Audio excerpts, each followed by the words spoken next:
Welcome to Smart School, your favorite school.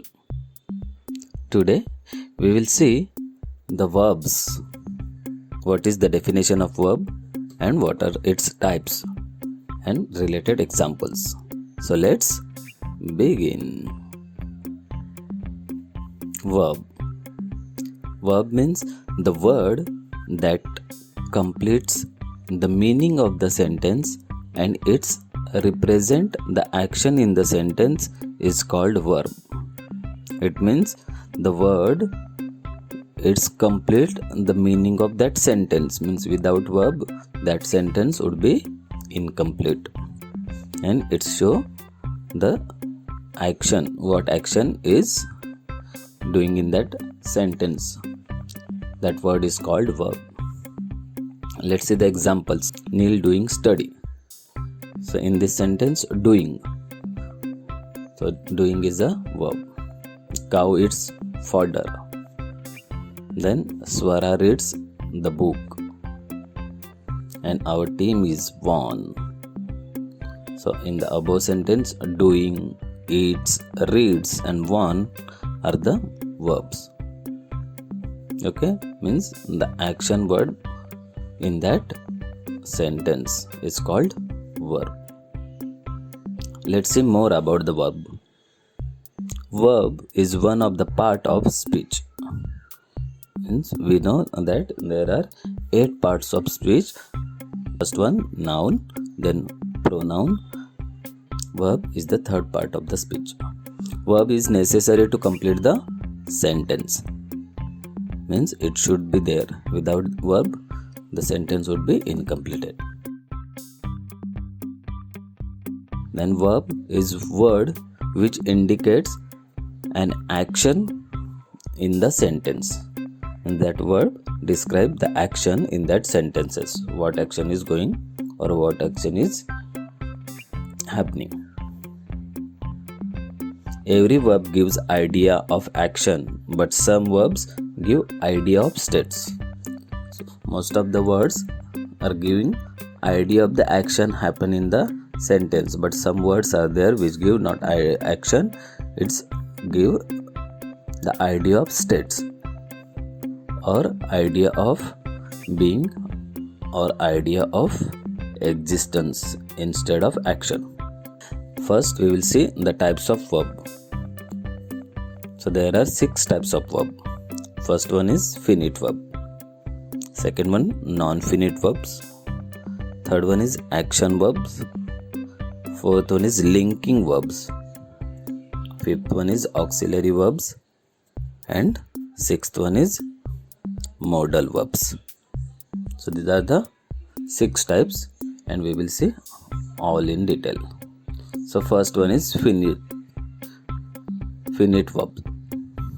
The verb that change its form according to the changes of person and number of subject from the sentence is called finite verb. Once again I am reading. A verb that changes its form according to the changes of person and number of subject from the sentence is called finite verb. Let's see the example. A finite verb has a tense. We know that action is past, present or future tense. Example, Rudra plays cricket. Harshal eats fruit. Vedanti does poetry and Vishal catches fish. So these are the action words: play, eats, does, catches, and these are finite. Let's see non-finite verb or infinite verbs. The verb that does not change its form, even the person and number of subject from the sentence is called non-finite verbs. Verbs that does not change its form, even the person and number of subject from the sentence it changes is called non-finite verbs or infinite verb. See examples. Non-finite verbs works as noun. So these are works as a noun in that sentence, or adjective or adverb, rather than actual verb. They do not have any direct relation with the subject. So these type of words don't have any direct relation of the subject of that sentence. Let's say examples. The Tanmay speaks English very well. Harsh went Delhi to play. Harshali tried to run fast, and Sarah have broken the toys. So in the above sentences, speaks, to play, tried, and broken are the non-finite verbs or infinite verb, you can say. Okay, let's see the next example, that is action verbs. A verb that indicates what the subject of the sentence is doing. It is very simple, means which word indicating that action in that sentences, that word is called action verb. So action verbs have two types. First one is transitive verbs.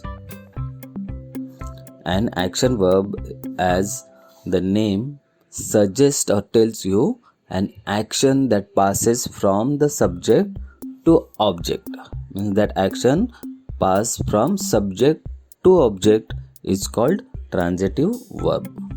Let's see, they must have a direct object.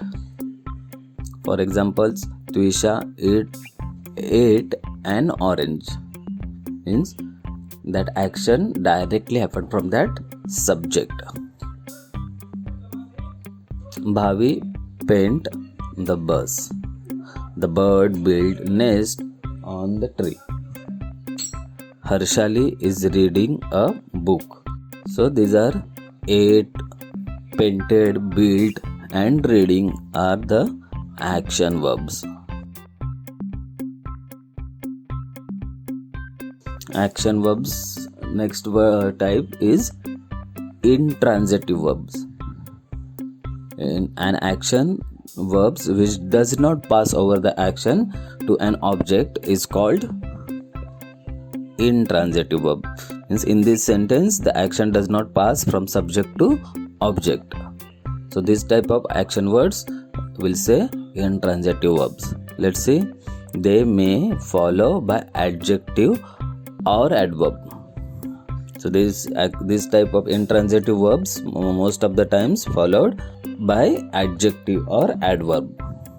They just express a state of being.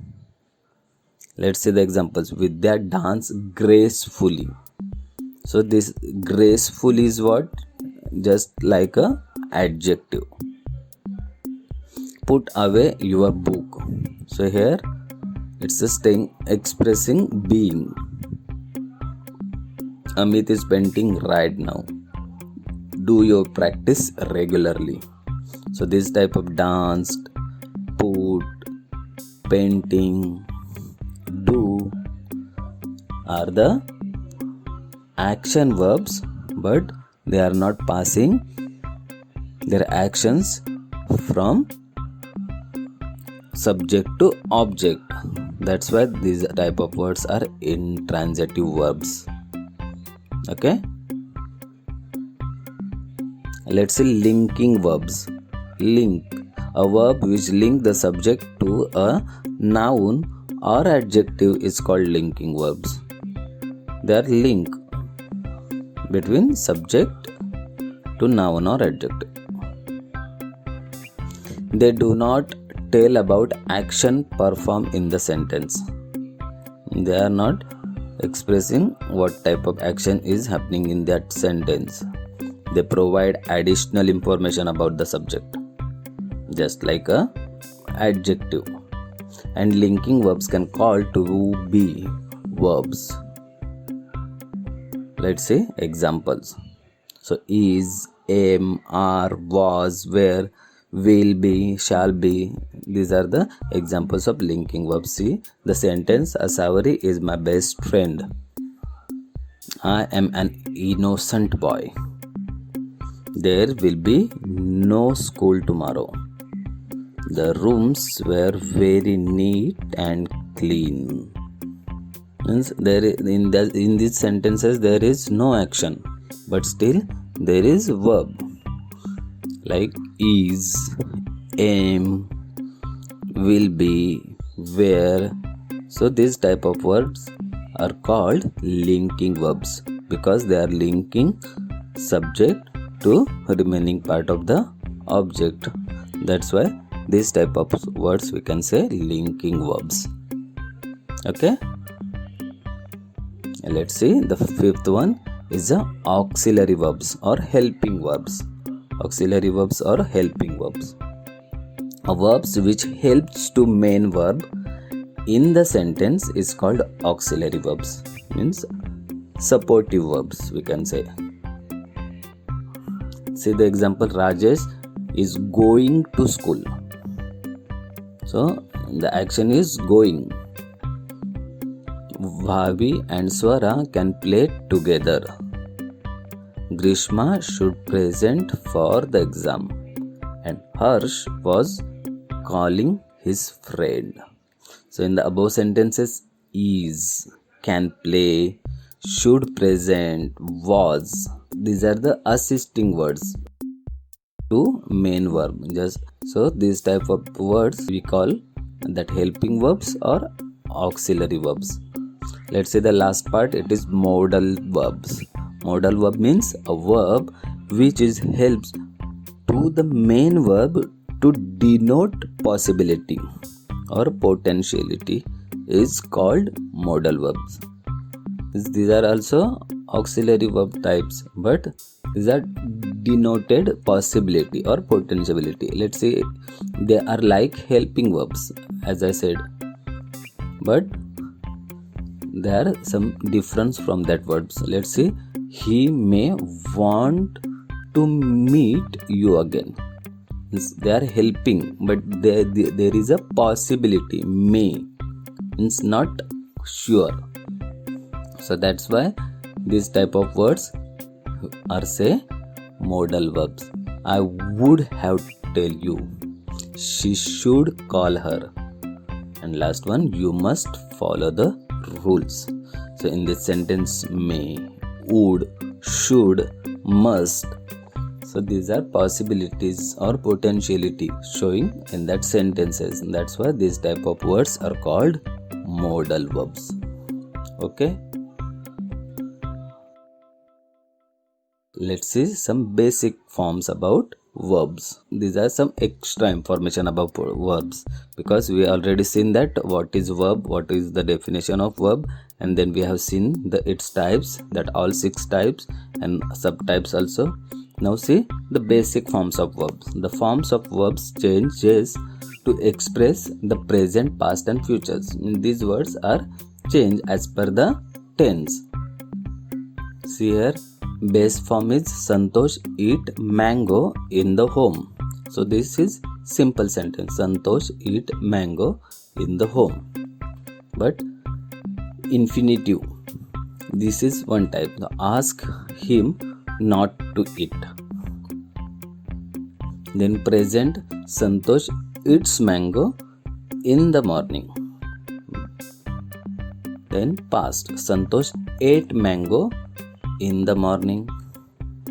Future, Santosh will eat mango in the morning. Like this, we can change the verbs as per the tense in that sentence. So in the present tense, we have said eats. In past tense, ate. In future tense, will eat. And infinitive, to eat. So these are the basic forms are changed as per the tense. Okay, thank you. I hope you understand the verb and its types and how they are changing as per the tense. Do the practice, see this video again and again, and make sure that verb will be 100% clear. If you like this video, then please click the like button and share with your friends. Also subscribe our channel for more such videos. See you in the next video. Till then, bye. And please do visit our website and our craft channel and Android game, which links are given in the description. See you in the next video. Bye bye. Thanks a lot.